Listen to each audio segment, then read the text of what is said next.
sound of the South. And all the music you love. BBC Radio Solent.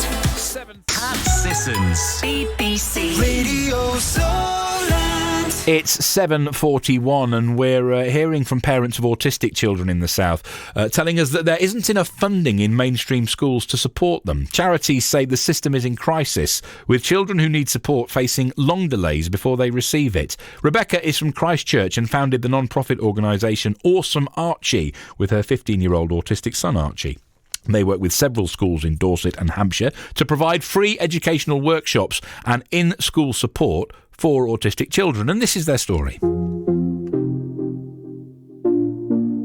During the lockdown, when we had our first pandemic lockdown, like most children, Archie had to be schooled from home.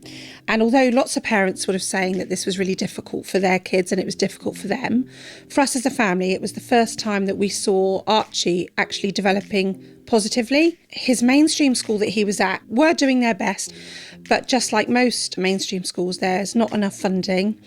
There wasn't enough support in place. The one-to-one that was allocated for him had to be teaching across other classrooms through lack of funding. So Archie was finding himself trying to learn in the same way as everyone else. And this really did have a negative impact on his mental health. He doesn't mind me sharing with you that he would hurt himself.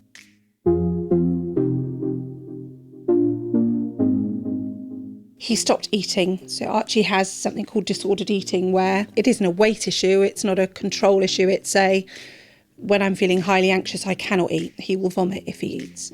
And so he got to a very dangerous low level of weight. When we hit the lockdown, and I was teaching him from home, and we were still following the curriculum, but in the way that he likes to learn, for example, YouTube or BBC Bite Size, more visual learning, he not only started learning more, but his self-confidence grew, his weight started to gain. And as a family, we noticed a real positive change in him. And it made it obvious to me that the way things were in mainstream schools for children like Archie, regardless of how hard they're trying, are not good enough. There isn't enough funding. The government are not providing what these children need. Mainstream schools are struggling. So even if you have a diagnosis, you still have to fight for what's called an EHC plan, targeted plan for your child, and it states that your child will need, let's say, a one-to-one funding, a one-to-one teacher.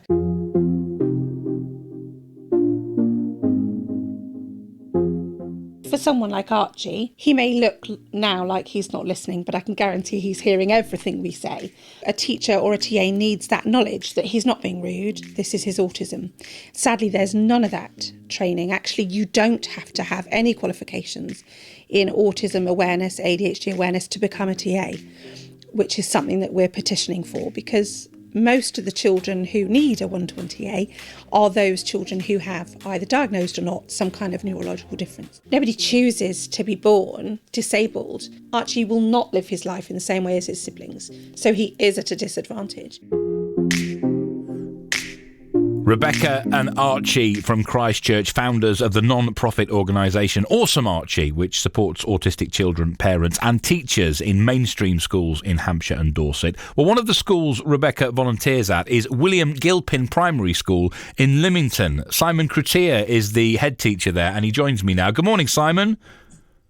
Good morning, Pat. Nice to talk to you. I mean, as the parent of a child who's on the autistic spectrum, I'm hugely aware of the vital role that the SEN, special educational needs coordinators in schools, play for them. How does it work in your school? How do you support autistic children and other educational needs?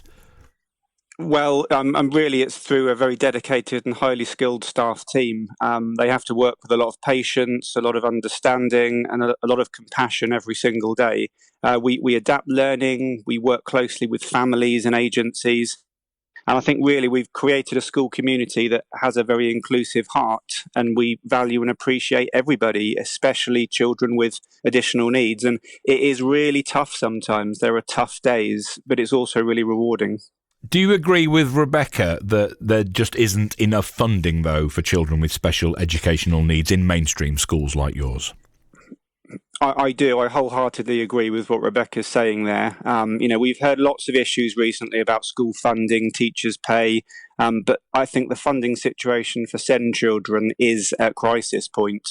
In our school, we've gained a reputation for being very successful in supporting SEN children, and we're really proud of that. But it's created issues within a context of insufficient funding. We're a small school. We've got limited additional capacity. We've actually got 11 children with EHC plans. That's nearly 9% of our school. And the funding we get through the EHCPs obviously helps, but it just doesn't enable us to meet all the needs as stipulated in these plans. We do our best, but we need more resources, and that is usually more staff support. It seems almost paradoxical to me, Simon, that the more and more we learn about autism, and I think we are learning more about it. I think so much work's been done to highlight neurodiversity and the fact that it isn't a one-size-fits-all approach. There's many different things that can happen on the autistic spectrum. Does that concern you for the future, that the funding doesn't seem to be going up and the support doesn't seem to be going up as we learn more about more and more people who may need support? Absolutely, yeah. In terms of the future, what the children who would be able to manage, or more than that, flourish in mainstream settings, they're not going to be able to if that support's not there, which would mean they're transferred to specialist settings or even worse, excluded from schools. And that's the hardest decision a head teacher would ever have to make.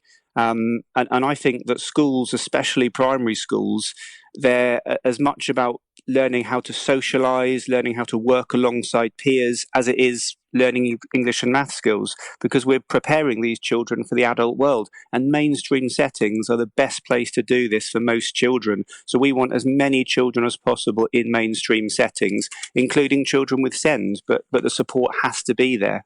I know with my son, there was a time in his school career where we were worried he wasn't going to be able to stay in a mainstream school had it not been for the brilliant work that the SENs, at the one he went to, did, that allowed him to do it. And that would have obviously affected his whole life. This was when he was in high school. So we hear from the government, Simon, that they've announced plans to build 33 new schools, especially for children with special educational needs and disabilities, one of which will be on the Isle of Wight. What do you think of the new SEND improvement plan? Well, obviously, Pat, I'm going to welcome any SEND improvement plan, because I think this is recognition by the government that the system isn't working as it currently is. And I think special school capacity is important. Any new provision is going to build up more opportunities for mainstream settings like ours to benefit from outreach support, as well as providing options for those children who perhaps start in a mainstream setting and then it's recognised that they do eventually need specialist provision. And they can transfer there at a suitable point in their education. Because if they can't, then they are in a mainstream setting, they are struggling, and that has an impact on everybody. And that's what we want.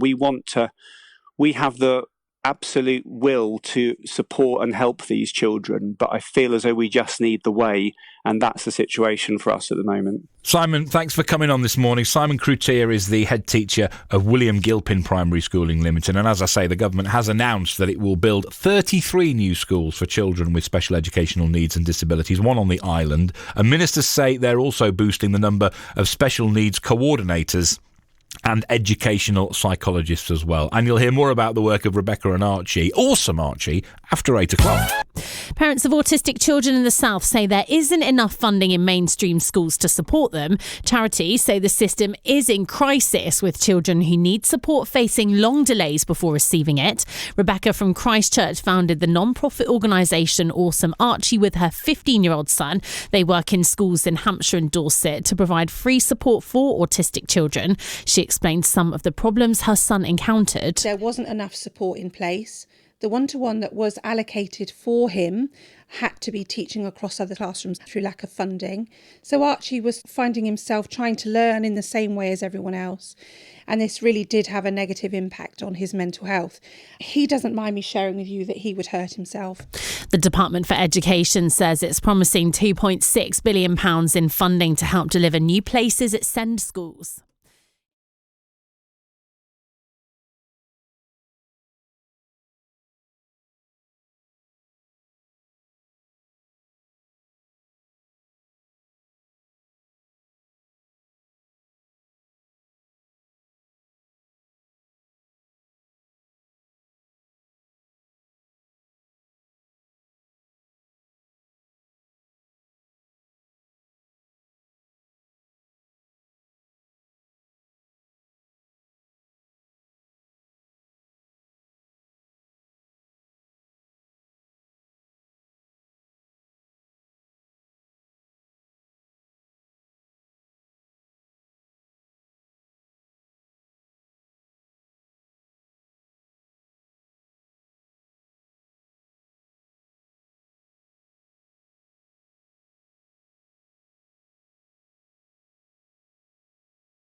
Oh, it's a lovely story, isn't it?